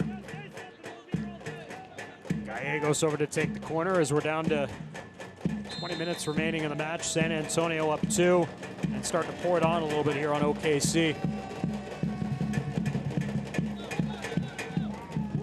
Towards the back post, Bailoni can't bring it down. But to finish that thought, you know, you're coming to the end of the season, and the good thing for OKC is they can look at their team on a night like tonight and say, what do we need? It's obvious, and let's start going after it. Let's start finding it. And they can change their fortunes by next year and get right back in it.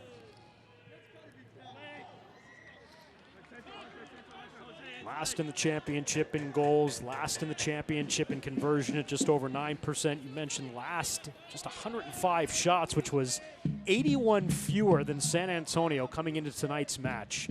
Both teams playing the same number of matches. Right, and you know, what creates shooting opportunities are creative players who can set those opportunities up. And I just feel like OKC has not got that in their repertoire, and They probably need more dangerous wingers who can break the sides down. They need someone centrally who can play the channel pass. And 2 strikers, and maybe one is Chavez, but the other one has never been dangerous tonight, and you really need to add another piece up there. Smith getting forward. Seliniak back to Blake Smith. Cross into the box, free header. It actually will settle down to Perruzza, taking it off his chest before he's stripped of the ball. And Taravel coming back. And then Taravel readjusting his cleat. Didn't see the ball actually came down to him, and he got rid of it. And now Taravel actually looks like he's in some discomfort here. And again, he gets the ball. Yeah, you know, we go back to how do you want to start shaping these final thoughts as you go into a final couple of games. And, you know, Solniak, who is a senior player, he works hard, is not necessarily a breakaway player, but is a finisher and can create. You can use Gallegos or Perruzza as his playing partner.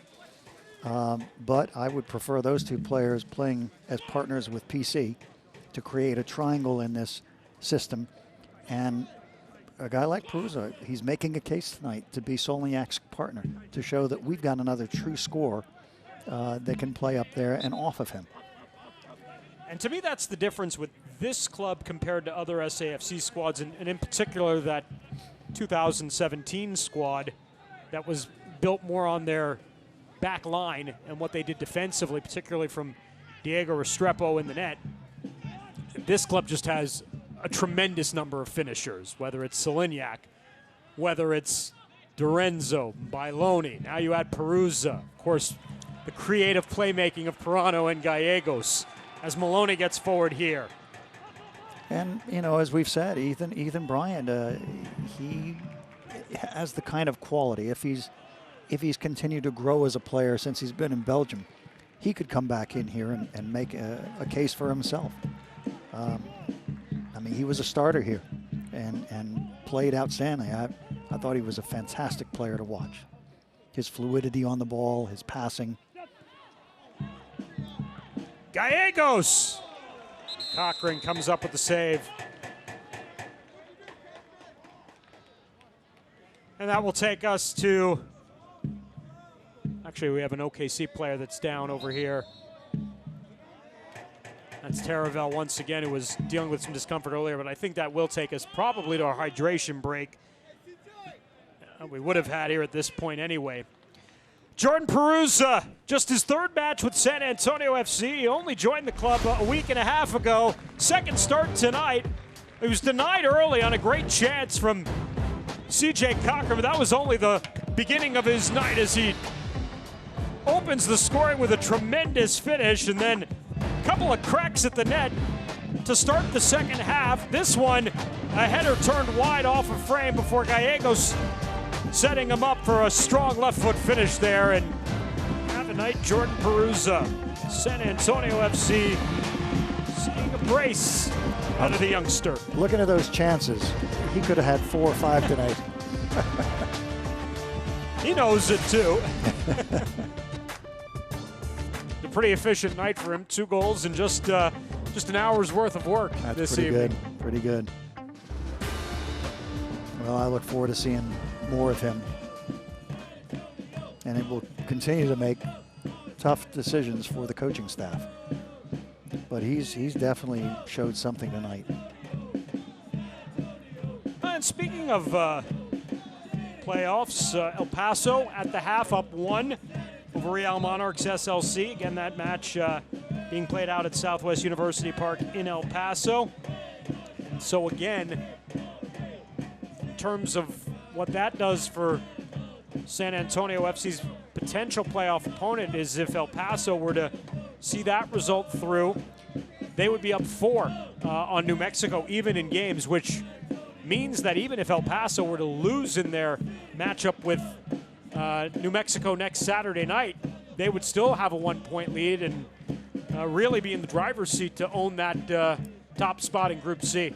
Right, and if we end up going against New Mexico, the fans may not have seen New Mexico play this year, but they have a big 6'3" center forward, Sandoval, who is going to be a handful for our center backs.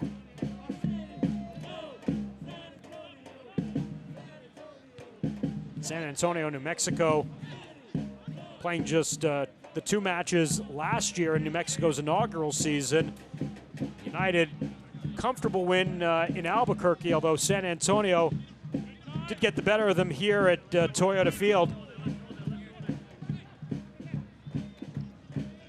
But again, still to be determined, although again, you have to wonder El Paso goes up 4 points. Each side would still have 3 matches remaining. A little bit of breathing room for Locomotive. Yeah, Omar Gordon's, he's trying to make things happen. Chavez with the header in the box, and Cardone able to bring that one down. See, go ahead. I was just going to say that, you know, here again, actually against Sandoval, when I was coaching in the league, he tied a game in extra time because he went up first and my defender was caught flat-footed.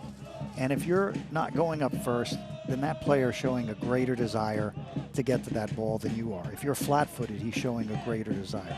You've got to get up. You got to get up first. Put your body into him. Don't give him a chance to apply good technique or balance and power into that header. And here again was a cross that I just felt we were a little bit flat-footed. They went up for it. It didn't come off right, but we have to be better at that. That's our box, and we have to take better care of it.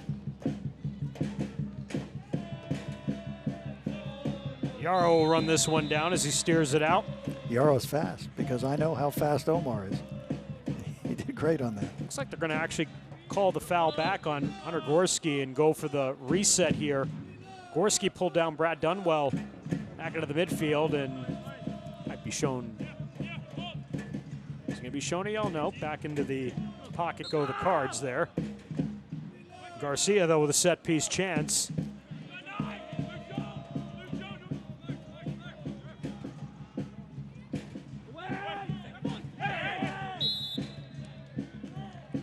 And a foul over there on the far side on Energy off the set piece there. A couple more substitutions for Energy. As we'll see Kodai Ida come on for Dunwell, and Jonathan Brown, veteran midfielder, is going to come on as well too.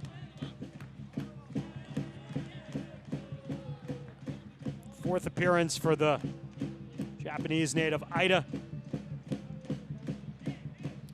Well, with extra time, you know, there could be as many as 15, 18 minutes left. I've been adding so much time because of these water breaks and adding those extra substitutions, going from 3 to 5. They're always adding extra time every time a substitution is made. Chavez off for Jonathan Brown. You saw it. John Pascarella with a word for his 33-year-old veteran, Jaime Chavez. Trying to keep them encouraged. But, you know, for the OKC, if playoffs is not in their picture, then these players are all playing for their contracts. You know, they want San Antonio to perceive them as worthy players to consider. They want their own club to make sure that they get reconsidered, to get re-signed. And so these are important minutes in a final 15 here, but also in the remaining games that they've got. Perrano and Gallegos over the ball here after the foul on Energy.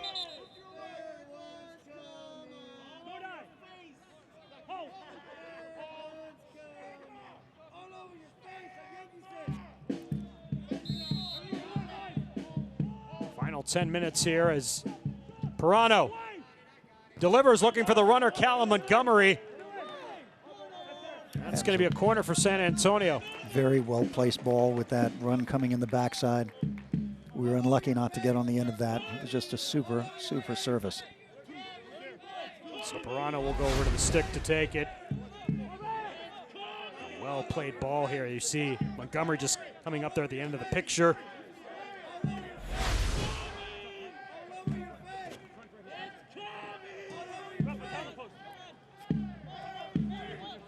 San Antonio up 2. Gonna put the finishing touches on their 10th win of the season.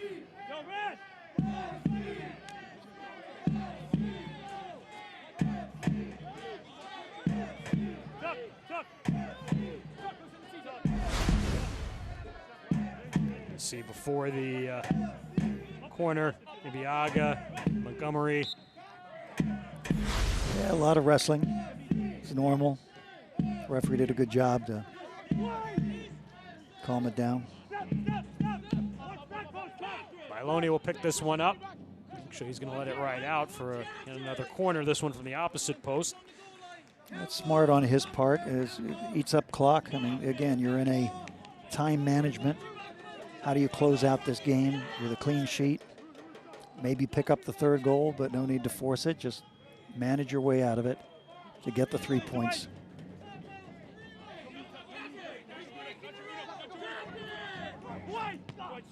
It's headed by the defender out off on the near flank. It'll be a throw for San Antonio. And just overall much better tonight from San Antonio FC. 51% possession tonight. 346 passes, so we're seeing more of what we saw when they were controlling matches. Passing accuracy at about 79% total tonight, so they've just, even though their attack wasn't where we usually see it in the opening minutes of the match, they eventually got it going, and they've really had their grasp on this match from the start tonight. Yeah, the personnel was different up top, and I can tell you, so often a coach will say, hey, let's put early pressure on their back four, and players will interpret that as drive the ball long, and that really is not the game that we've seen our players play. So I think it just took time to settle down and re-grasp what we're good at. One thing we've seen them actually do very well tonight are these services into the box. They've attempted 13 crosses in tonight's match, and so they've had a lot of success in trying to put some good balls into the box, whether it's for free headers or at least just making the defense work. Well, there's no question we've had 3 or 4 other direct chances that on another night could be goals. So in many ways, this has been a very productive night that way. But I like the stats that you're talking about. I mean, remember against El Paso, we only had 265 passes, probably our lowest of the season. And so we are looking more ourselves. And trying to salt this one away here over the last few minutes. Up 2 goals. If San Antonio FC can see this one through, they'd be sitting on 33 points. Reno not playing tonight. Here is Gallegos, gets a chance, it's blocked. Tracked down by Zachary Ellis-Hayden on the far side as he'll send it forward. Reno, who began the night 2 points back of San Antonio, for the top overall spot in the Western Conference with a game in hand. Phoenix in that mix too. Phoenix, they'll play later this evening taking on San Diego, trying to not only earn a playoff spot, they can do that with a victory. Put a dent in San Diego's playoff hopes as a first-year squad. Yeah, and of course they're coached by Landon Donovan, our former national team captain and World Cup star. And it's fun to see many of the players from Major League starting to move into those capacities. Timmy Howard leaving Colorado, retiring from Major League and playing a season in Memphis, but he's now one of their owners and working as their sporting director. So a lot of the familiar names of our game that young fans have grown up watching represent our country, moving into coaching roles. Reno plays tomorrow night up in Portland. And don't sleep, Coach, on T2. They've won 2 in a row after losing their first 10 matches of the season. That doesn't seem possible. Victories over Real Monarchs in Tacoma. Here's a chance. Salignac was looking for goals in 7, and he set it above goal. That proves that he's not a good bench player. I guess not. Yeah, you talk about Reno, what great couple of years they've had. There's another former Major League player coaching them, Ian Russell. Played for a long time for San Jose Earthquake, became an assistant coach in Major League with that club, and finally got the opportunity to become a head coach in the Reno club. Reno really took it to Portland in their last meeting 7-1 back on September the 5th. That means you don't miss any shot. Everything is going in. We'll keep an eye on that one. Again, San Antonio FC will need Reno to drop at least one match, at least not win one per se over their last 3. If SAFC can continue to win out, for San Antonio not to take Western Conference outright here, as Toronto was brought down from behind. Yeah, I really think that should be a yellow. You know, referees are trained that both situations can be fouls, one where you're standing next to the player and you take them down. But when you add acceleration into it and come charging into him, that's when most players get hurt. And that's normally what dictates the yellow card, is the acceleration into the tackle.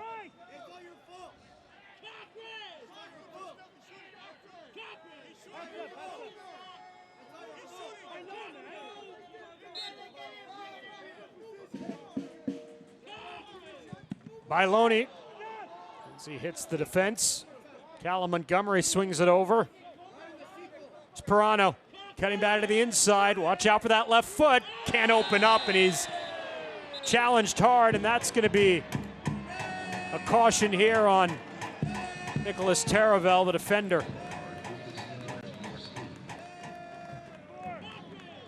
And this is another reason they go to a yellow, is the persistent infractions where they feel like the same player is being taken down. And even if it's not the same player tackling, then it's almost like they give the team the yellow, even though one player actually gets awarded the yellow. And as we've seen and talked about, Perruzza has become a target.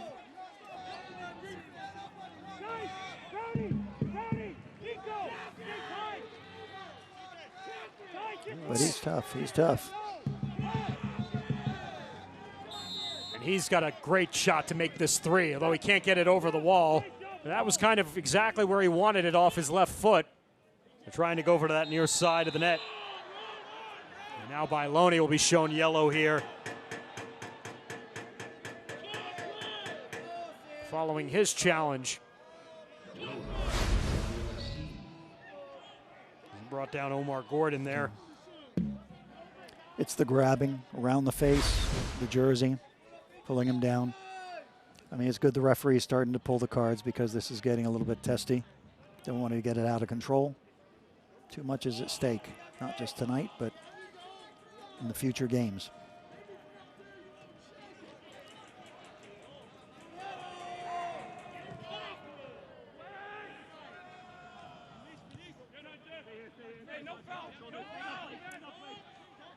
Zachary Ellis-Hayden. Kodai Ida into the box. Jonathan Brown can't turn it onto his right. Back the other way, San Antonio.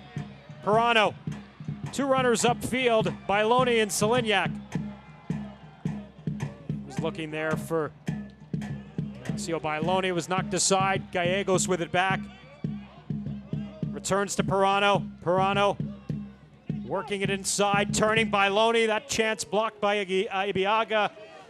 And he'll ride out for a corner here as we approach stoppage time. San Antonio FC is going to make a couple more substitutions. It's going to be a couple players from their academy.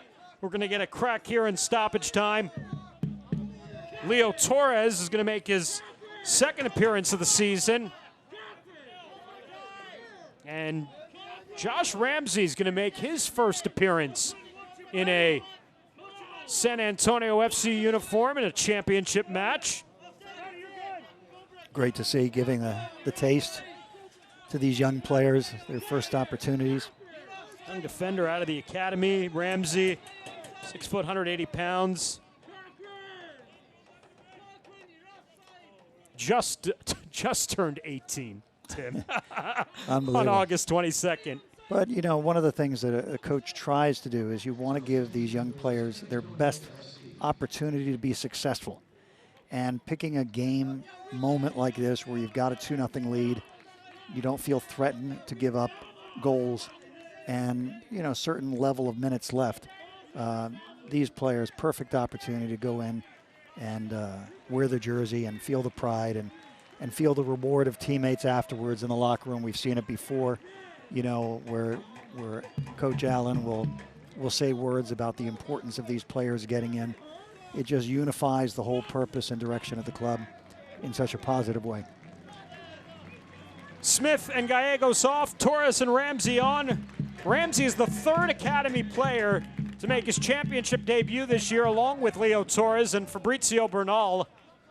But it has been just another celebration of San Antonio FC's academy all season long. A lot of these players have been a part of the 18 mix for many nights. It's been a question of whether they get an opportunity to come on, and to your point, the situation has presented itself for that opportunity to be given for some minutes, and so we see Josh Ramsey getting that chance here, the third academy player to make his debut this season. And I'll say that if you are the club and you are the coach that gives a young player like that that's come up through your system his first professional minutes, his first opportunity to be a true pro in a game, they are loyal for a lifetime, you know, and so that again just builds the foundation of this club. Mike DeFont is on as well for Energy here. Their last substitution window as he takes out Taravel. There's just 2 minutes of added time, 3 minutes of added time as you see there. And we're already 2 minutes through, so not much time left in the match. San Antonio FC just seconds away from earning what would be their 7th clean sheet if they can hang on.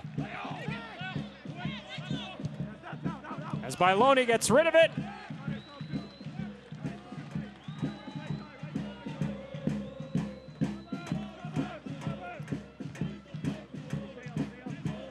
Garcia. Looking in Jonathan Brown's direction, headed out by Green. Unable to settle was Del Campo. And San Antonio FC, another winner, and their 7th clean sheet of the season as they sweep the season series against Energy FC, shutting them out in 3 matches this year, and Jordan Perruzza providing all the offense tonight with 2 goals in this one. His first 2 goals with the club as SAFC improves to 10-1-3 on the season, 7-0-1 here at Toyota Field, and continues to lead the Western Conference with 33 points. Let the league know there's a new striker in town in Perruzza, a very exciting strengthening of the attack, but also getting back to clean sheets, going a number of games, giving up 2 goals a game, and to be able to shut them out tonight and have that feeling of no goals against, we're back on track. They shut out Energy 9-0 for the season series. Your club season continues next Saturday night. They'll be in Tulsa for a match that begins at 7. You can watch it on ESPN Plus. Our next match is the regular season finale, October 4th at 5, SAFC and Austin Bold FC. Now for Tim Hankinson, our entire crew, I'm Dan Weiss, your final SAFC 2, OKC Energy 0. This has been a presentation of the USL and Spurs Sports and Entertainment. So long, everyone.